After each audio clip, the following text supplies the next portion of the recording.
안녕하세요. 서울턱지과 강진환 원장입니다. 이제 사람 얼굴을 보다 보면 턱이 긴 사람도 있고 짧은 사람도 있고 굉장히 이제 다양한데,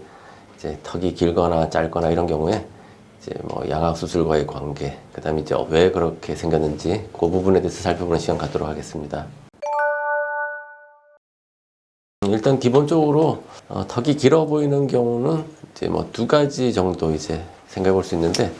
위턱 아래턱이 전체적으로 다 길어져서 이제 얼굴 자체가 긴 경우에 입술의 위치가 위에 비해서 턱이 전체적으로 커지면 아래턱이 굉장히 긴 것처럼 실제로 보이는데, 실제로 이제 뭐 위턱이 길어져 있는 경우도 꽤 있고, 그 다음에 이제 얼굴 전체적으로 위턱 아래턱 모두 다 긴 경우, 말하자면 수직적인 길이가 길어서 긴 경우가 있고, 아래턱이 앞으로 전진하면서 이 위턱에 비해서 아래턱이 앞으로 전진하게 되면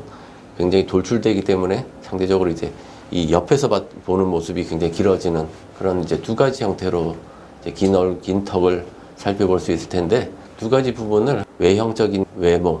그 다음에 이제 기능, 이 두 가지로 약간 구별해서 생각해 볼 필요가 있습니다. 물론 이제 이 두 가지 개념이 서로 이제 상충되고 뭐 완전히 일치한다든지 완전히 다른 관계는 아니고 어느 정도 유사성 관련을 가지고 있기 때문에, 일단 얼굴이 길다는 것 자체는 턱 자체도 길다는 뜻이거든요. 그러면은 시간이 지나면서 치아들이 닳고 손상이 되고 그러면은 주걱턱의 형태로 나타날 수가 있는 것이고, 또 반대로 턱이 많이 나와 있긴 하지만 위턱의 성장이 정상적으로 되고 위턱이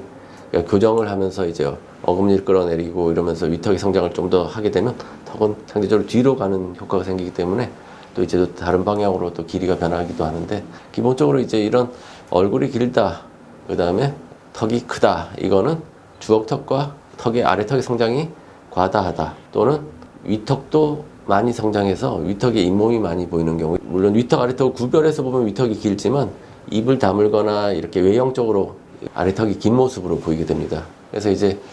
이 환자의 치료를 할 때 있어서는 이 사람이 아래턱이 길어 보이고 이런 이유를, 원인을 위턱의 원인인가 아니면 아래턱의 원인인가 아니면 교합이 주걱턱이라서 생긴 원인인가, 이런 것들을 구별해서 판단하는 것이 나중에 이제 치료에 있어서도 많이 중요한 부분이 되겠습니다. 이런 주걱턱 같은 경우는 당연히 이제 기능적인 문제가 있을 경우, 그러니까 교합이 비정상적으로 되어 있고, 비정상적이란 거는 우리가 가지고 있는 모든 치아들을 활용할 수 없는 상태, 그 다음에 제대로 뭐 100%는 아니지만 치아들이 잘 쓰여지고 씹는 기능 적절히 잘 나눠질 수 있으면 뭐 사실 사는 데는 지장이 없어서 개인의 선택이 아니면 뭐 교정만으로 치료한다든지 아니면 그냥 지내는 경우도 꽤 많습니다. 이제 턱이 짧은 경우도 아까 얘기한 것처럼 이제 기능적인 문제가 있느냐 아니면 또 기능적인 문제가 없느냐, 그 다음에 이제 뭐 위턱 아래턱이 정상적인 관계를 가지고 있지만 굉장히 짧은 경우, 아래턱이 물러나서 짧아 보이는 경우, 이제 이런 것들도 다 이제 구별해서 판단을 해야 되는데, 당연히 이제 기능적인 문제가 있으면 1차적으로 기능을 회복하는 턱 수술이 고려하는 것이 맞다고 생각되고, 근데 이제 기능적으로 교합은 괜찮지만 굉장히 짧아 보인다고 한다면 위턱의 길이도 짧고 아래턱도 짧고 턱끝도 짧고 전체적으로 이제 다 짧은 것들이 맞아서 교합이 형성되어 있을 가능성이 높은데, 그런 것들을 이제 정상적인 형태로 개선을 한다고 하면 위턱의 길이도 증가시키고 아래턱의 길이도 증가시키고 턱끝도 길이를 증가시키는 식으로 조금씩 변화를 시키는 거죠. 그렇게 되면 외형적으로도 이제 얼굴이 짧은 사람들 같은 경우는 이 턱의 경사가 굉장히 말하자면 예각에 가깝기 때문에 이 경사를 만들어주는 형태의 수술을 하는 것이 외형적으로 많이 개선되는 모습을 볼 수 있습니다. 그리고 당연히 교합에 문제가 있다든지 그런 경우는, 턱이 작아 보이는 사람에서 교합의 문제라는 거는 일단은 좀 학술적인 표현으로는 2급 부정교합을 가진 경우를 얘기하는데, 위턱의 위치에 비해서 아래턱이 뒤로 간 경우, 이런 경우는 굉장히 이 턱의 공간이 좁기 때문에 혀의 위치도 안 좋고 목의 자세도 편안하게 둘 수가 없고 수면의 질도 떨어지고 수면 무호흡 뭐 이런 것들이 발생할 수 있기 때문에, 이런 경우는 아래턱의 폭을 넓혀주기 위한 노력들이 많이 필요합니다. 보통 이제 환자들 같은 경우는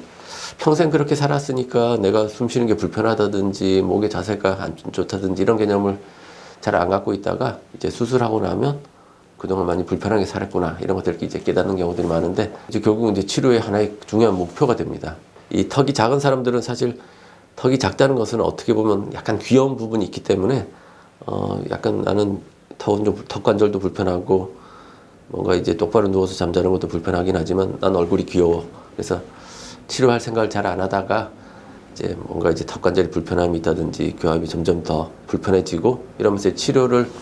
하는 경우가 많은데, 대부분 이제 이 무턱 환자들 같은 경우 중년 이상의 여자 환자들 같은 경우 수술이 의외로 꽤 많습니다. 그래서 젊을 때는 아까 좀 귀여운 얼굴이고 뭐 턱 관절도 크게 불편하지 않고 이도 어느 정도 씹을 수 있고 그러니까 소화도 되고 잘 되고 하니까 불편함을 느끼지 못하다가 나이가 조금씩 들수록 관절도 점점 불편하고, 사실 턱이 작다고 생각했던 얼굴이 좀 남들하고 좀 다르구나 이런 개념도 좀 가지게 되고, 그러면서 오히려 나이가 들어서 40대, 50대에 돼서 이 무턱 수술을 하려고 하시는 분들이 굉장히 많습니다. 이런 과정은 물론 어렵지만 수술 결과 뭐 이런 것들도 굉장히 좋고, 수술하고 나면 이제 굉장히 만족스럽게 일단 이제 잠도 잘 잘 수 있고, 그 다음에 외형적으로 턱선도 생겨서 여성적인 매력을 좀 가지는 경우도 많고, 그 다음에 입술도 굉장히 좀 편안하게 다물어지면서 좀